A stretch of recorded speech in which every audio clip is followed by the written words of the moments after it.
अस्सलाम वालेकुम dear viewers, मैं मरियम आपके सामने हूँ और मैं लेक्चर अपना स्टार्ट करने लगी हूँ। जो लास्ट लेक्चर मैंने आप लोगों को दिया था, लास्ट लेक्चर मेरा इंट्रोडक्शन था और वो रियल नंबर्स और इंट्रोडक्शन टू अलजेब्रा था। मैंने आप लोगों को रैशनल नंबर्स की, इर्रेशनल नंबर्स की, रियल नंबर्स की और होल नंबर्स सबकी डेफिनेशंस दी थी और फिर उसके बाद जो है वो अभी मतलब यही चीज़ चल रही थी और हम लेक्चर जो है वो फ़र्स्ट प्रोसीडिंग किया था। तो आज मैं आपके सामने ये कुछ पॉइंट्स लेकर आई हूँ, ठीक है। ये पूरा एक चार्ट है और इसमें मैंने आपको चार्ट ये शो इसलिए करवा रही हूँ कि इसमें रियल नंबर्स पे आगे उसकी डिवीजन हुई हुई है रैशनल नंबर्स, और रैशनल नंबर्स के हम स्टडी कर चुके हैं, साथ इसके एग्जांपल्स भी मौजूद हैं।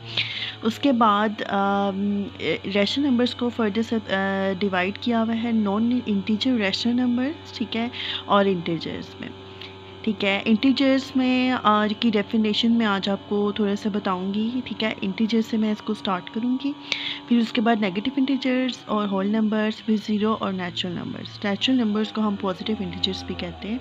तो फर्दर हम अपने लेक्चर को प्रोसीड करते हैं, और प्रोसीड करने से पहले मैं एक छोटी सी रिक्वेस्ट आप लोगों से करूँगी।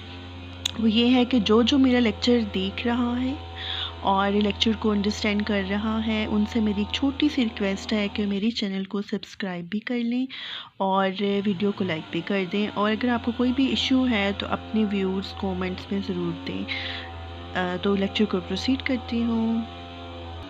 हाँ जी, अस्सलाम वालेकुम। तो लेक्चर को मैं आगे फर्दर प्रोसीड कर रही हूँ with the topic introduction two variable expressions and equations. आपके सामने जो है वो मैं इंट्रोडक्शन देने लगी हूँ वेरिएबल एक्सप्रेशंस को किस तरह से, क्योंकि सबसे पहले हम अलजेब्रा को स्टार्ट ही यहाँ इसी पॉइंट से करते हैं कि वेरिएबल एक्सप्रेशंस को और इक्वेशंस किस तरह से बनाएंगे और एक्सप्रेशंस को किस तरह से हम जो है वो लिखते हैं, किस तरह से हम उनको इंट्रोड्यूस करते हैं अपनी अलजेब्रिक लैंग्वेज में। तो बेसिकली ये सामने जो मैं आज आपको फर्स्ट चीज़ समझाने लगी हूँ वो है ऑर्डर। जैसे कि ये मैंने आपके सामने लिखा है, ऑर्डर में आपको लिखा हुआ है कि मैंने 2 को 3 टाइम्स लिखा है। 2 जो है वो 2.2.2 यानी कि 2 को मैंने 3 टाइम्स जो है वो लिखा है। अब 2 की पावर 3 है। अब मैंने इसको लिखा है 2 रेज़ टू पावर 3। इसको हम किस तरह से रीड करेंगे, 2 रेज़ टू पावर 3। अब ये जो 3 मैंने ऊपर लिखा है डियर स्टूडेंट्स, इसको हम एक्सपोनेंट कहते हैं। इसको हम क्या कहते हैं, एक्सपोनेंट्स कहते हैं। और जो मैंने इसकी बेस लिखी है, यानी कि जो इसके ऊपर 3 पावर है, इसको हम पावर कंसिडर करेंगे और ये इसकी बेस है, ठीक है। हम इसको बिल्कुल इसके आपके सामने मैंने ना ये एग्जांपल लेकर आई हूँ ताकि आपका कंसेप्ट थोड़ा सा क्लियर हो कि 2 की power 3 is not equal to 2.3। 2.3 जो है वो बेसिकली मैंने ये लिखा भी है कि it indicates repeated multiplication of the same factor. Basically जो 2 raised to power 3 is the indications of same base number which is 2 given there, ठीक है। और इसको 3 टाइम्स हम रिपीट करेंगे तो 2 की पावर 3 होगा। ये 2 मल्टीप्लाई 3 नहीं होगा, because 2 multiply 3 is equal to 6, और 2 की पावर 3 जो है उसको 3 टाइम्स लिखेंगे, रिपीटेड मल्टीपल है, और which is equal to 8। 2 into 2 is 4, 4 2 ज़ा 8। तो हम इसको इस तरह से लिखेंगे और इससे फर्दर जो है वो लिखते हैं। हाँ जी, तो नेक्स्ट टॉपिक है कि अलजेब्रिक एक्सप्रेशन को किस तरह से इवैल्यूएट किया जाता है। तो मैंने आप लोगों के सामने जो है वो इसकी डेफिनेशन प्रॉपर लिखी है कि एक अलजेब्रिक एक्सप्रेशन वो कलेक्शन होती है जिसमें आप नंबर्स को देखते हो, यानी कि आप उसमें नंबर उसमें मौजूद होते हैं, वेरिएबल्स होते हैं।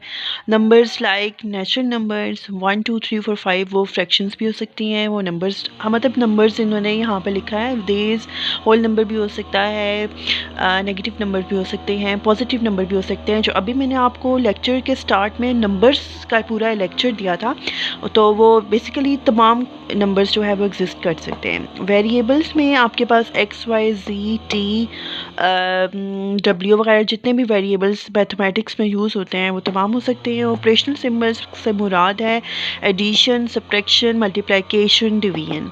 और ग्रुपिंग सिम्बल्स का मतलब होता है कि आप उसमें ग्रुपिंग सिम्बल्स डाल रहे हो, लाइक कि टू सिम्बल्स का मल्टीपल ग्रुप हो सकता है, जैसे एक्स वाई ज़ी, तीनों का इकट्ठा ग्रुप एक हो सकता है, एक्स वाई ज़ी वाई ज़ी, मतलब वट एवर सर कि आप इसको लिख सकते हो। और मैंने आपके सामने एग्जांपल्स भी डाली हैं कि 2x, यहाँ पे अब जो है वो आपके पास नंबर मौजूद है, वेरिएबल मौजूद है, -3 इंटीजर, यहाँ पे -3 बेसिकली लिखा हुआ है। इसका मतलब ये होता है कि -3 x की पावर 0, क्योंकि x की पावर जो 0 होती है वो 1 के इक्वल होती है, ठीक है। तो x की पावर 0 होगा तो -3 basically multiply 1 which is equal to -3, तो यहाँ पे -3 इस पॉइंट ऑफ व्यू से लिखा हुआ है। नेक्स्ट आपके पास है 2x -10, यहाँ पे सेम आपको एक वेरिएबल भी दिया हुआ है, नंबर भी दिया हुआ है, ऑपरेशन साइन भी दिया हुआ है, अगेन नंबर दिया हुआ है। आपको लिखा हुआ है 5 p का स्केयर, यानी कि p बेस है, इसमें 2 जो है वो इसकी पावर है, p स्केयर प्लस 1 आपको एक इस तरह की डेफिनेशन दी हुई है।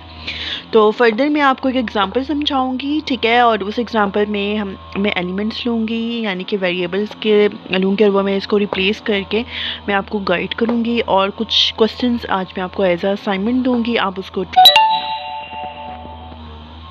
हाँ जी, तो come to the example now, मैंने आपके सामने जो है वो लिखा हुआ है इवैल्यूएट द फॉलोइंग। इसको एक्चुअली मेरे पास बोर्ड छोटा है जिसकी वजह से मैं बीच में लाइन लगाई है। आपको मैंने 2 एग्जांपल्स आपके सामने हैं, मैं आपके सामने इसको सॉल्व करूँगी और आपको थोड़ा सा समझाऊंगी कि x इक्वल टू आपके सामने 3 है, यानी कि आपने ये जो मैंने आपको एक एक्सप्रेशन अलजेब्रिक लिखी है, आपने इसमें वैल्यू जो है वो पुट डाउन करनी है, x में भी और y में भी। x की वैल्यू आपको 3 दी हुई है, y की वैल्यू आपको 2 दी हुई है। तो आपने अपनी वैल्यूज़ को किस तरह से पुट करना है, आपने यूँ करना है कि फर्स्ट आपका जो पॉइंट होना चाहिए वो है रिप्लेसिंग। रिप्लेस करना है आपने x को विद 3 एंड y को विद 2।